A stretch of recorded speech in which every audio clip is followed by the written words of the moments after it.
Kia ora guys and welcome to Auckland First 15 School Report. I'm Kimberly Downs and this is your home for all the tries, hits and highlights of the Auckland 1A Championship. This week we're coming to you from Aorere College, these fields once upon a time home to the likes of Kevin Mialamu and UFC star Mark Hunt. Today Aorere take on Dilworth School, one of 6 great matchups we've got in store for you on School Report. Round 4 promises to be the most fascinating yet of the Auckland 1A season. Sacred Heart's winning start goes on the line against a fired-up Kelston. St Kentigern host a resurgent St Peters. King's College look to get back to winning ways against Onehunga. And Otahuhu welcome long-time rivals Salle. But first on School Report, the Grammar Grudge match as Auckland Grammar go into battle against Mount Albert Grammar.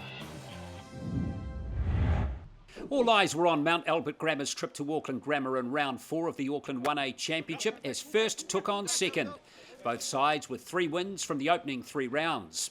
There was more than just bragging rights on the line in this Grammar Grudge match. A win here will build some early favouritism in the race for the 1A title. The expected arm wrestle transpired over the opening 15 minutes, with Auckland Grammar with much of the possession.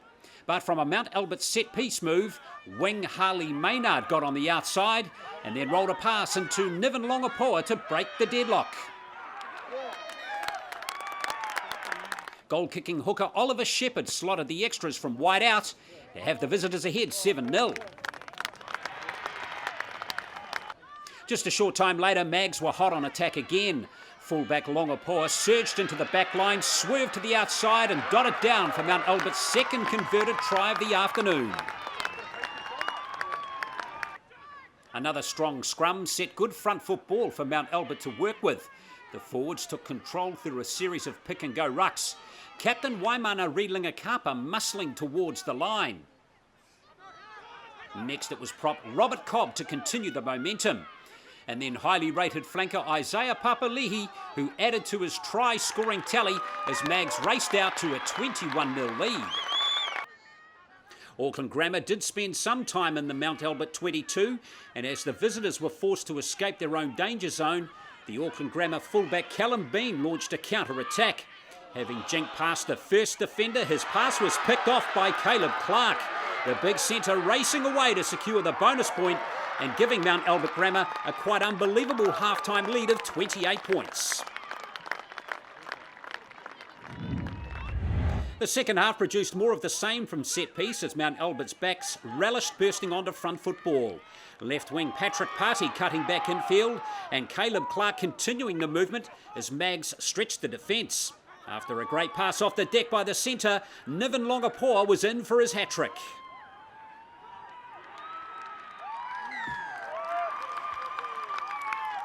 The visitors were full of confidence in spreading the ball whenever possible.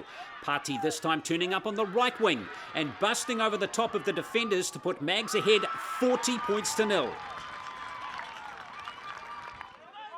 And the tries kept coming for Mount Albert. Niven Longapoa chipping to himself, regathering and surging up towards the Auckland Grammar 22. When the fullback was finally brought to ground, he popped a neat pass to Paul Roach, who found his fellow midfielder Clark, who flew in under the sticks for Mag's 7th try of the afternoon. And to rub salt in the wound, the visitors kicked a penalty minutes out from full time to bring up the half-century. Mount Albert putting in the performance of the season, beating Auckland Grammar 50-0 and collecting a maximum 20 points from 20 on offer through the opening month. Yeah, the boys are stoked. They knew Grammar would be the last team in our first bracket of games before the little break. So yeah, we're really looking forward to it, and we really wanted to get one over them because of last year and the year before. Yeah, all credit needs to go to Mags. I thought they were stunning. And it was just one of those days everything stuck. I don't think there were too many things that probably didn't work for them. So look, they had a fantastic performance today and they deserve all the credit. A vital win there by Mags and they remain unbeaten for the season. Now to another fascinating fixture. We've got St Peters, who you might remember upset Kings last week, travelling to defending champs St Kentigern. This one could go either way.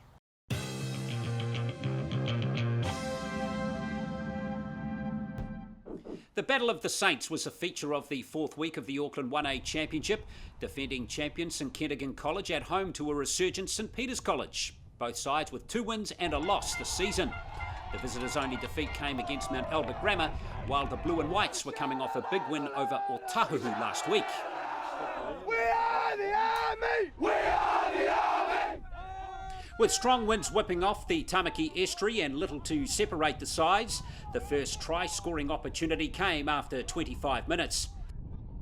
Number 8, Caleb Milne, crashing the ball up centre field and setting good phase ball for his backs. St Kentigern then worked the right-hand side, where evasive fullback Etene Nanai set off on a trademark run, showing off his swerve, pace and sidestep.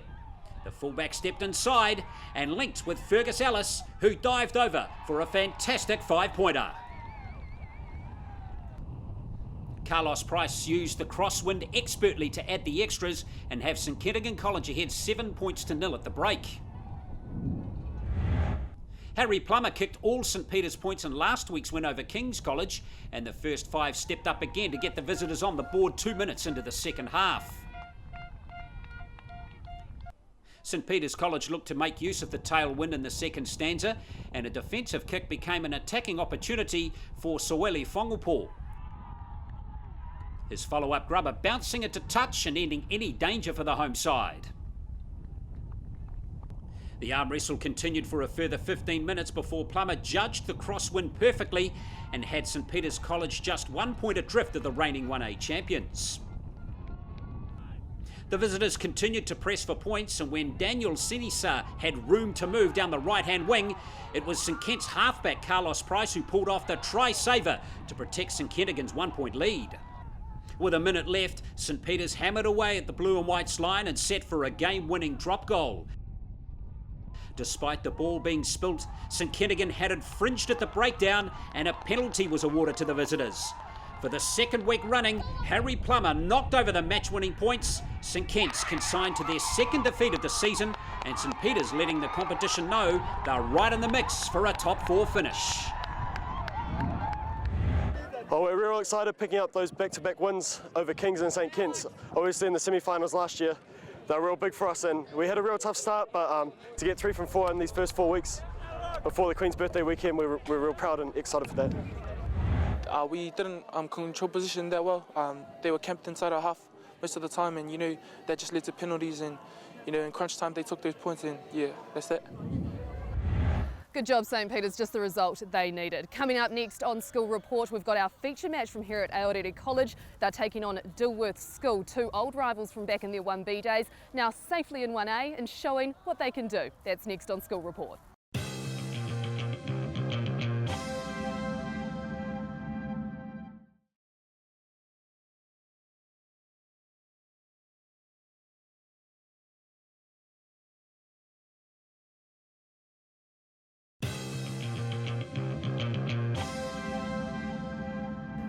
Welcome back to School Report as Aorere take the field, and you'll want to check out the challenge they'll lay down to Dilworth.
Aorere College were looking for revenge against rivals Dilworth School in their round 4 match, Dilworth having won their first ever 1A encounter last year.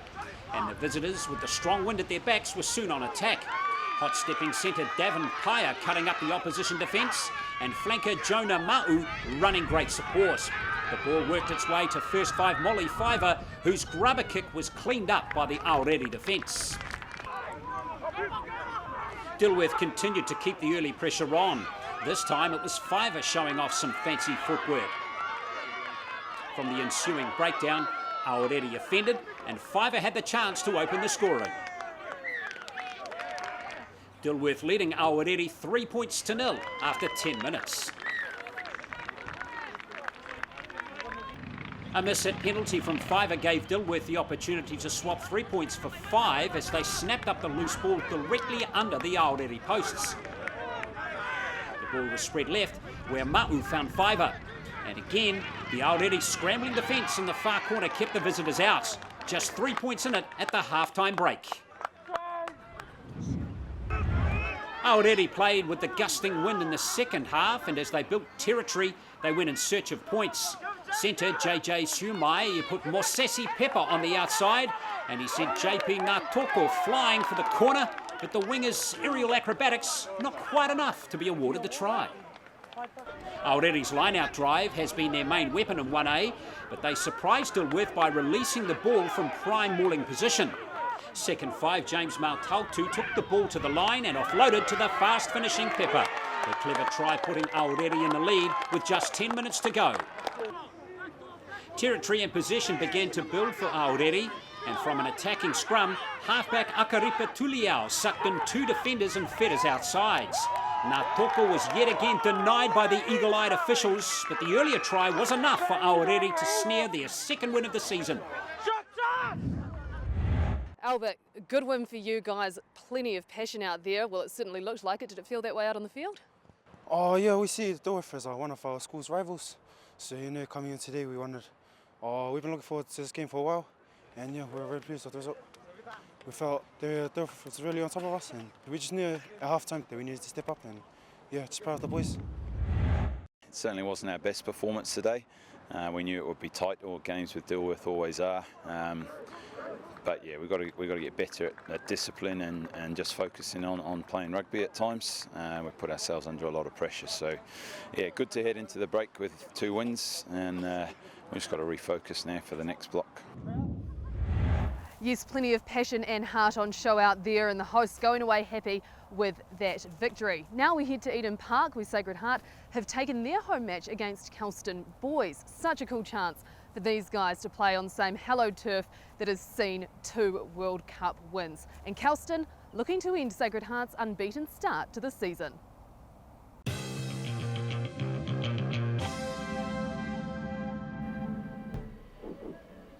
High-flying Sacred Heart College are one of 3 unbeaten teams heading into week 4 of the Auckland 1A season, and they took on 11-time 1A champions Kelston Boys High at Eden Park. While Kelston are winless in 2016, they've made life difficult for many top teams, and a first victory seems imminent. Just 3 minutes into the first half, and Sacred Heart's impressive forwards took charge with a well-constructed line-out drive, where blindside flanker Yosefo Masoi came up with the first 5-pointer of the game.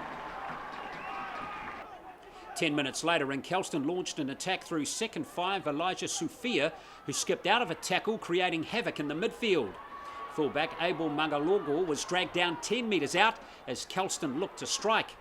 Isikeli Fukufuka probed to the blind side, sucked in 3 defenders and rolled out a pass for AJ Sangaga to cross in the corner. Mangalogo converted from the sideline, putting Kelston 2 points ahead.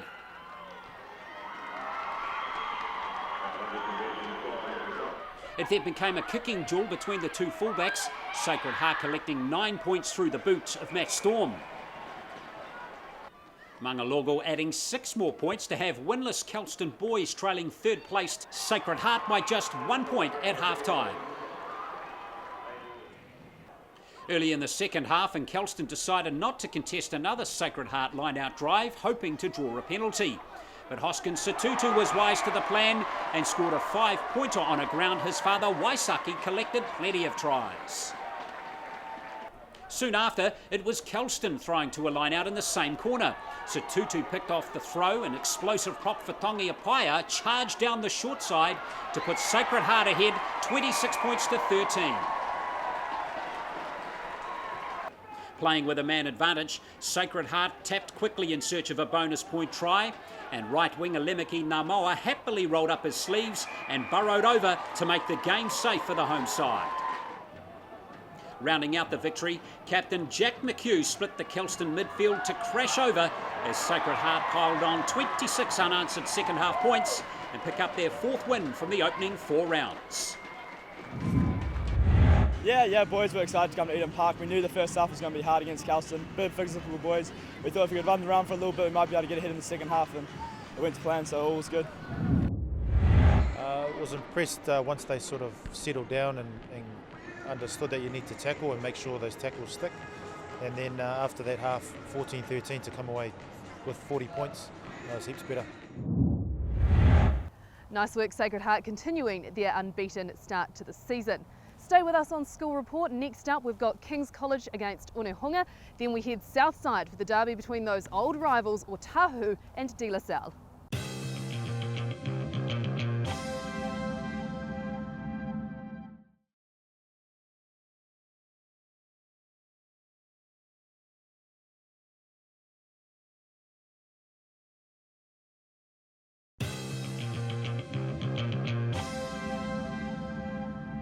Round 4 of the Auckland 1A Championship pitted 15-time champions King's College against Onehunga High School, promoted following their 1B title last year. Kings were looking to get their campaign back on track following a Week 3 loss. For Onehunga, it was their 3rd top 4 opponents in the first 4 weeks. And 7 minutes into the first half, some slick passing got the ball to Liam Baker-Smith, who crossed for the first try of the afternoon. Shortly after, and Sharan Mātoe turned the ball inside for Edward Vaiaumulitalo. The second 5-set good phase ball, and as the action continued right, Millennium Sinarivi slipped over to give Kings a 12-point lead. A scrum just inside the Onehunga half was another perfect opportunity for King's College to attack. Centre Balin Sullivan broke the opposition line, and when the ball emerged, the Kings' backs continued left. Mātoe put fullback Jamie Spowart on the outside, and the fullback spiralled the pass back in for the first 5 to score. Just 3 minutes later, AJ Mua carted the ball up. And sensing he wasn't held, the barnstorming number 8 kept driving his giant legs to burst through and collect King's bonus point try. Mua then went looking for another try, but this time was ultimately brought to ground. But from the ensuing ruck, first 5 Mātoe rifled a pass to Sullivan, and the centre strolled in for yet another converted try. With half-time approaching, Mua was in the action yet again. The number 8 popped a pass for Sullivan, who returned the favour for Mātoe. But the playmaker was feeling generous himself and served up a meat pie for Takaji Young Yen. Mātoe converted to see King's College ahead 40 points to 0 at the break. The second half began as Onehunga High held out the home side for 9 minutes, but Kings were soon back into their work. Vaiaumulitalo took on the defence and bust through 4 tackles before he was eventually dragged down close to the line, where Sinarivi was again rewarded for good support as the flanker grabbed the brace. Almost immediately from the kick-off, Sullivan snaffled up loose ball at the breakdown and ran in another try as King's College brought up the half-century.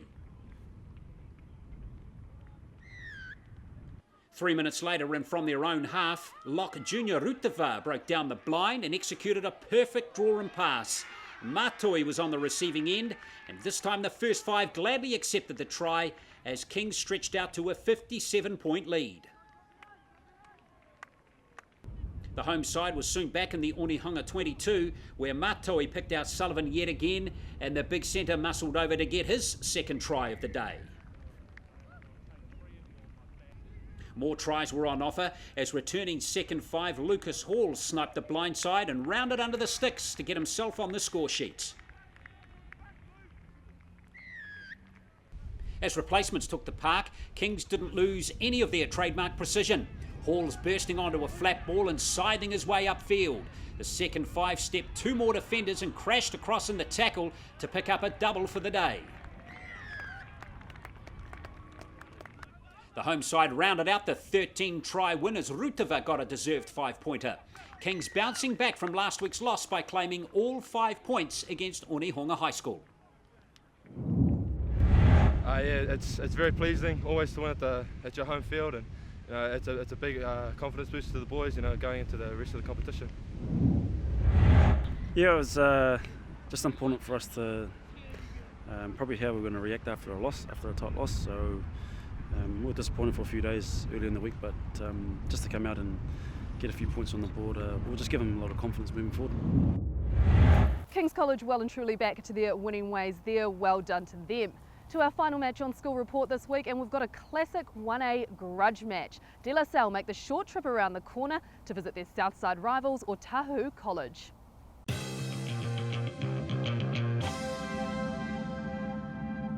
Otahuhu College welcome near neighbour and long-time rivals Salle College during round 4 of the Auckland 1A Championship.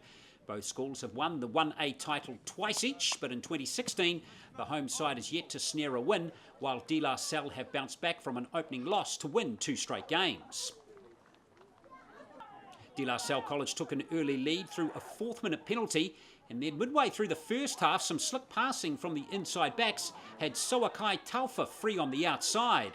And as the big centre was pulled to ground, he managed to get the ball away for Eric Aheng to put the visitors 8 points ahead. 7 minutes later, and Salle wheeled the scrum left. That provided just enough room for first 5 Obe Samate to attack the line and grubber through. Simon Peter Toliafoa collected, linked with Samate, who put TJ Ane across to have Salle leading Otahuhu 15-0 at the break. Into the second stanza, and the slightest of hands between the back rowers produced a clever try for halfback Jesse Pascoe to dot down untouched. 6 minutes later, and the big Salle pack won a tight head. The visitors immediately swept onto the attack, and replacement back Ane cut through the defence. Otahuhu's outside backs weren't in position, and Ane was under the sticks for a double. The home side looked to work the ball out of their own half, but Ioane Moananu stripped the ball and thundered upfield. The hooker's low centre of gravity and powerful leg drive carrying him across for a brilliant individual try. In similar fashion, the final try came as Otahuhu attacked, but TJ Ane couldn't stay out of the action. A hat-trick to Ane, and Salle with a convincing 41-0 win to keep climbing the 1A ladder. Yeah, we're real pleased on our 3rd win. We're real big on improvement, and I think we've improved every week. Like last week, it was our defence. We've kept them out from scoring, so that was pretty good, and yeah, just got to keep improving from here. A huge win there for Salle as they go creeping their way up the 1A points table. So let's take a look at where things stand after 4 weeks. So after one of the more intriguing rounds of the Auckland 1A Championship, some gaps starting to appear. Mags a clear leader with the perfect 20 points from 20. Sacred Heart in second, also with 4 wins. And Kings College a further 2 points back in third. Auckland Grammar dropped 2 spots. Salle, the big mover, jumping from 7th to 5th. And St Peter's edging St Kent's. But all 8, including Aorere, in the semi-final hunt. Yes, that race for the semi-finals looking very tight indeed. The boys actually get a bit of a break now. They're off for the week of Queen's birthday, but they'll be back in round 5 with some more great matchups. So all 12 teams take a much-needed break from their 1A battles over Queen's birthday weekend, but Auckland Grammar will be eager to get back into the action against Salle in our feature match of round 5. Sacred Heart and Kings College is another must-see clash. 1A leaders Mount Albert host Dilworth. A buoyant St Peter's travel to Otahuhu. Onehunga welcome a hurting St Kent's. And Kelston's trip to Aorere is a tough one to pick. That's us for now, but make sure you join us in a fortnight for School Report. That Sacred Heart clash against Kings is bound to be an absolute ripper. In the meantime, do head along to Auckland First 15 TV's Facebook page. We've popped our top 3 tries of round 4 up there, so let us know your fave and we'll catch you next time on School Report.